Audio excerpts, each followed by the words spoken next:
Number 3, bilisan na po natin.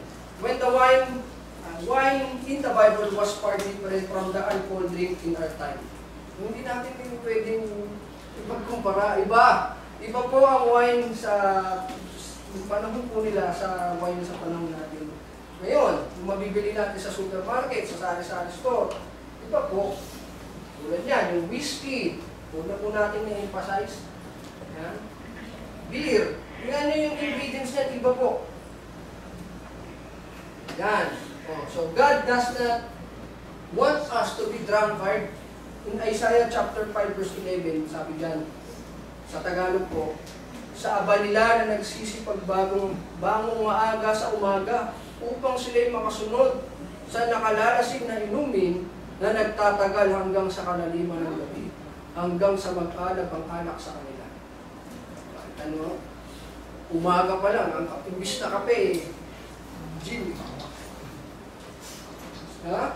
At umaabot hanggang kalaliman ng gabi, hanggang sa mag-alab ang anak sa kanila. Sa aba ninyo, yun yung sabi ng Biblia. Kaya, hindi gusto ng ating Diyos na tayo maging kasing with respect to the question ay presented a while ago. Also, God doesn't like the champion of mixing strong things. Isaiah chapter 5 verse 22. Sa aba nila na malakas uminom ng alak at mga taong malakas sa paghahalo ng matapang na inumin. Ano kaya ang interpretasyon dyan? Yung mga bartender, mga distiller. No, kasi marami na tayong discover na not only in the mixing of things. No? Marami na tayong na-discover sa mundong ito. No? Na kapag itong mga bagay na ito na ating na-discover, na nai-invento, may mga mabubuting bagay yan na gamit meron ng magandang purpose. Pero kung aabusuhin din naman natin, meron din ng masamang na idudulot sa atin. No? Katulad ng kutsilyo, ibawa. Diba? Maganda ang kutsilyo na na-invento ng tao para mapanghiwa natin ng karne, maipamputol natin ng anong bagay, gunting. Pero kung ipanalaksak mo kaya ito sa tao, aabusuhin mo yung paggamit. Nagiging masama din. Katulad din ng alak. So, brother, sinasabi mo kung may mabuting dulot yan. May magandang... So, yung ba sinasabi mo, brother? Natingnan natin mamaya.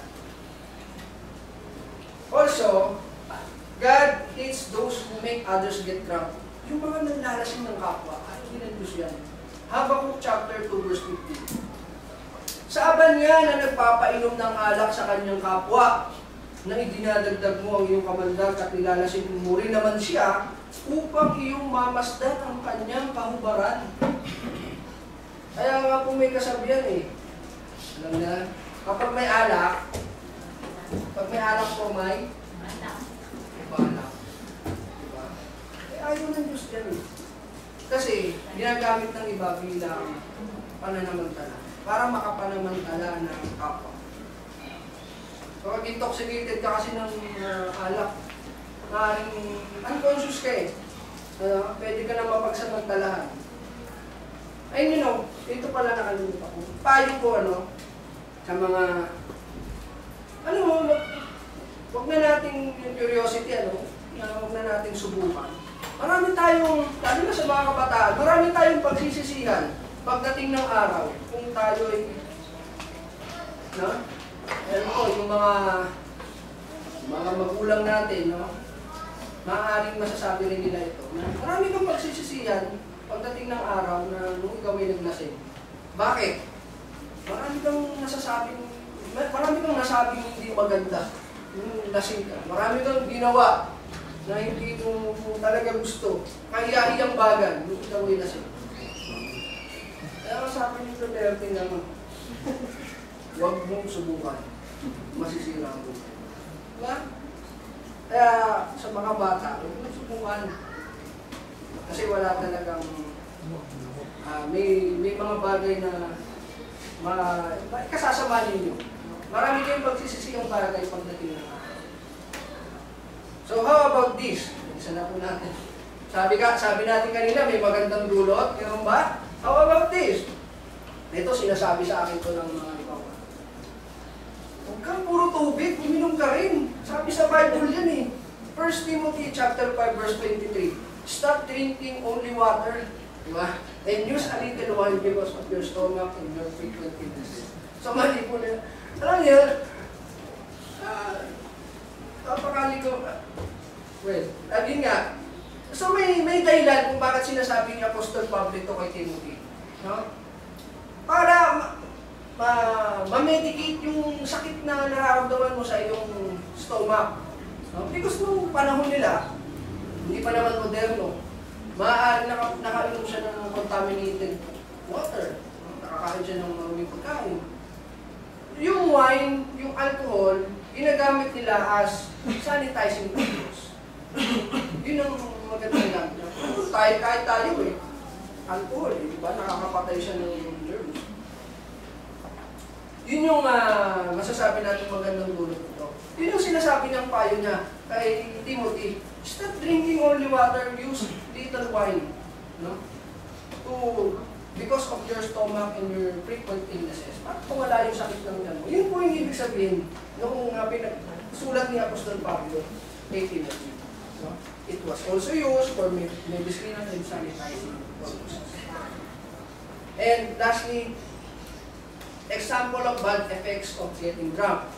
Number 1, when Noah fell asleep due to intoxication of wine, he has seen naked. Yung pong pagkatapos ng bahang bunaw, nag-inom yan si Noah eh. Nagpakalasing siya ng anak. At ang nangyari sa kanya, sa kalasangan niya, nahubaran siya. Nakita ngayon ng anak niya, yung kanyang nahubaran. Ang nangyari nga po niya, sinumpa niya pa yung anak niya, no?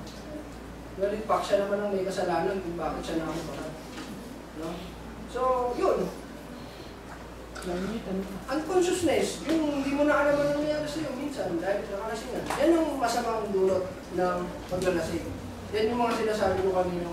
Maaari yung pagsisihan pagdating ng araw kung susubukan mo pa maglalasing. Number 2, Lot's daughters conspired to get him drunk and committed incest with him. Ito naman yung nangyaring ginunaw ng Diyos ang Sodom at Gomorrah. So, tumakas ngayon yung sangbahayan ni Lot. Ito yung istorya na lumingin yung kanyang asawa, kaya naging haliging asin. At ang natira, yung kanyang si Lot at yung kanyang dalawang anak. Sa paniniwala po ng kanyang dalawang anak na wala ng ibang lalaki para maituloy yung kanilang lahi, nilasing nila yung kanilang ama para makipagtalik sa kanilang ama at matuloy yung kanilang lahi. So, anong nagiging epekto ng paglalasing? Nakita nyo? They committed incest.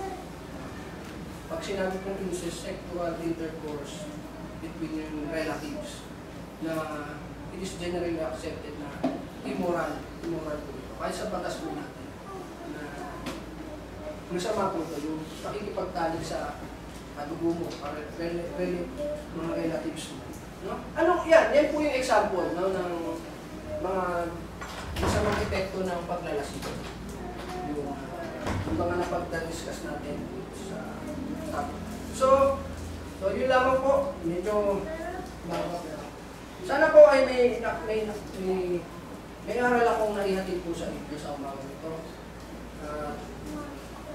Sana po ay maging gabay sa ating pang-araw-araw na buhay at makapamuhay tayo na sang-ayon po sa kagustuhan ng ating Panginoon. So maraming salamat po at magandang umaga.